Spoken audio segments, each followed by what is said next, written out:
আসসালামু আলাইকুম এভরিওয়ান, সবাই কেমন আছেন? আশা করি আল্লাহর রহমতে অনেকটা ভালো আছেন। আপনারা অনেকে স্কেচুয়ার দিয়ে অ্যাপস মেক করেন।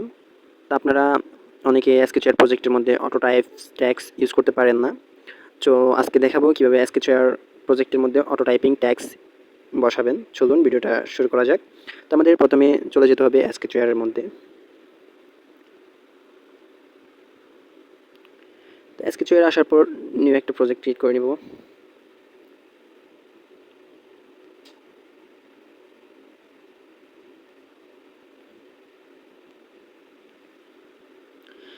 নিউ একটা প্রজেক্ট ক্রিয়েট করে নিলাম।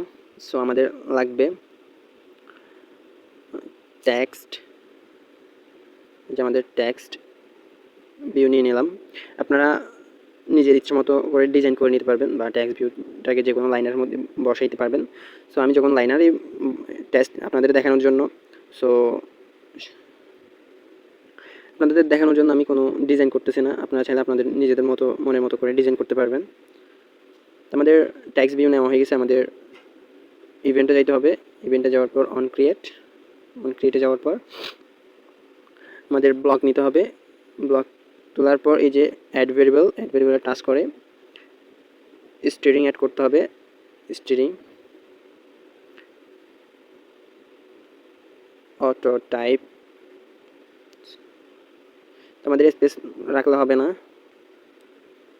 সো অটো টাইপ দিয়ে অ্যাড করে নেবেন। অ্যাড করার পর এই যে আমাদের স্টিরিং যেটা আছে ওইটা নিয়ে নেবেন, যে স্টিরিং।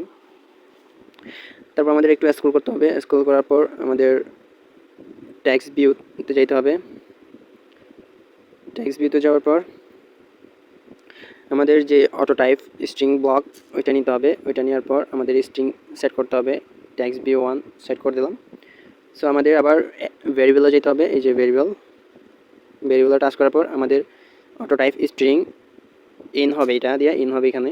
সো আমাদের যেগুলো অটো টাইপ হবে ওইগুলো বসাইতে হবে এই জায়গায়। সো আমরা এই জায়গায় লিখে দিব ডেভেলপার জিসান। সো আমি ডেভেলপার জিসান লিখে দিলাম, সিম্পল। এখানে চাইলে আপনারা আরও বড় করে লিখতে পারবেন। সো আপনাদের দেখানোর জন্য, তাড়াতাড়ি হওয়ার জন্য সেই জন্য আমি ছোটো করে রেখে দিলাম। সো আমরা অ্যাপসটাকে রান করে দিব।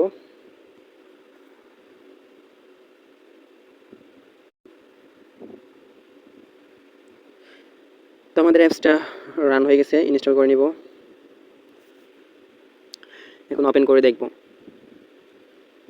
এই যে দেখুন আমাদের অটো টাইপ হয়েছে। আপনাদেরকে আবার ব্যাক দিয়ে দেখিয়ে দিচ্ছি। এই যে দেখুন অটো টাইপ হয়ে গেছে। তো আপনারা আপনাদের নিজেদের ইচ্ছে মতো ডিজাইন করে অটো টাইপ সেট করতে পারবেন। আর সবাই লাইক কমেন্ট শেয়ার করবেন। আর ডিসক্রিপশন বক্সের মধ্যে ব্লগ লিঙ্ক দেওয়া থাকবে, এখান থেকে ডাউনলোড করে নেবেন। তো সবাই ভালো থাকবেন, সুস্থ থাকবেন। আসসালামু আলাইকুম, আল্লাহ হাফেজ।